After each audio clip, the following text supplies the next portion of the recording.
All right, let's jump right into something pretty fascinating. We're going to talk about a problem that is, as old as time itself, pests. But forget about sprays and traps for a minute. We're going to look at a seriously clever, ancient technology for dealing with them, the smoky science of survival. And this quote right here, it just puts everything into perspective, doesn't it? This wasn't about being annoyed by a fly in the kitchen.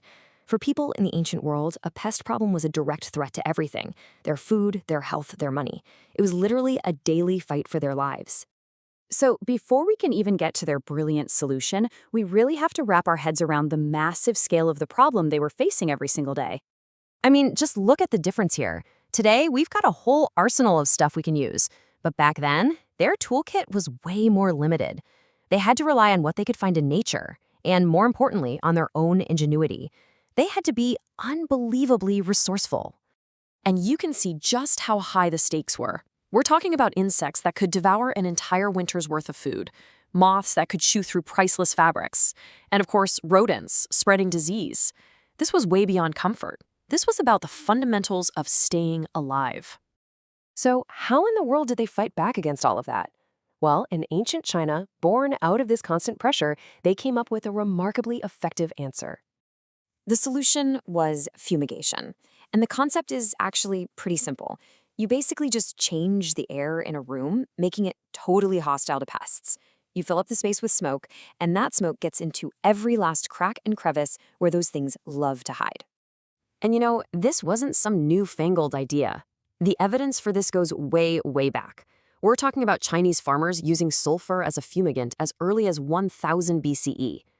So this wasn't just a trick, it was a deeply ingrained tradition that was developed and fine-tuned over centuries. And this is the part that I think is so cool. This was a technology built on pure, simple observation. You didn't need a fancy science degree to figure it out. You just had to pay attention. You notice, hey, when we burn this, the bugs go away. When we burn that, they don't. It's science at its most fundamental level.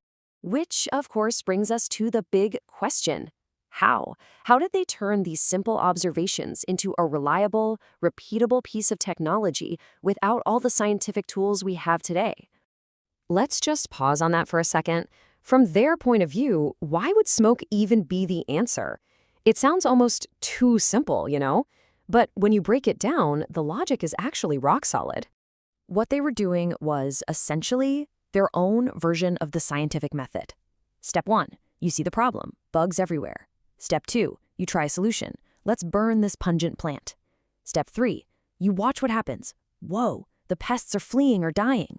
And the most crucial part, step 4, you remember it and you teach it to others. That right there is science in action. Here's a great way to think about it. You're not playing whack-a-mole with individual bugs. You're changing the entire battlefield. You're making the whole room an alien planet for them, an environment they just can't survive in. It's about taking back control.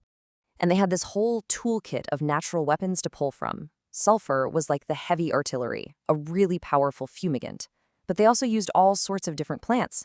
A fantastic example is burning dried mugwort leaves to keep mosquitoes away, a practice that, by the way, is still used in parts of China today. They were using the pharmacy of the world right outside their door. Okay, so it was great at killing bugs, we get it. But the impact of this technology was so much bigger than that. It had huge ripple effects through their economy and their culture. Now, it's really easy for us to look back and just write this off as superstition or some kind of magic ritual. And sure, smoke often did have a spiritual meaning, but here's the key. It could be both. A ritual to spiritually cleanse a home could also be incredibly effective at killing insects. The two things aren't mutually exclusive at all. And this right here is a really important shift in how we think about this. This wasn't just about keeping the house clean. This was economic management, plain and simple. A family's wealth wasn't in a bank account. It was in their storehouse. It was the grain that would feed them through the winter, the clothes they wove by hand, the tools they carved. So protecting all that stuff from pests, well, that was like protecting your entire life savings. Fumigation was basically their insurance policy. And that brings us to what I think is the most important takeaway from all of this. We need to reframe this practice, not as some primitive custom, but as a powerful, everyday innovation. Let's call it household science. I love that term. It's all that practical, essential knowledge you need to keep a home safe and a family healthy. It may not have been written down in a textbook, but make no mistake, it was a serious body of knowledge. We celebrate ancient China for these huge, famous inventions, right? The Great Wall, paper, silk, they're all amazing. But let's be honest, for the average person, day to day, what mattered more? A giant wall hundreds of miles away, or the technique that saved their family's food from being destroyed? These little household innovations had a direct, powerful impact on real lives. And really, that's the bottom line. Advancement isn't just about giant monuments. A family that's healthier, more secure, and less stressed because they can control pests, well, they're living in a more advanced world. By that measure, this simple technology was a profound leap forward for civilization. So, I guess I'll just leave you with this question to think about. What are the small, almost invisible technologies in your own life that you rely on every day? What are the simple solutions you totally take for granted? It's kind of fascinating to consider.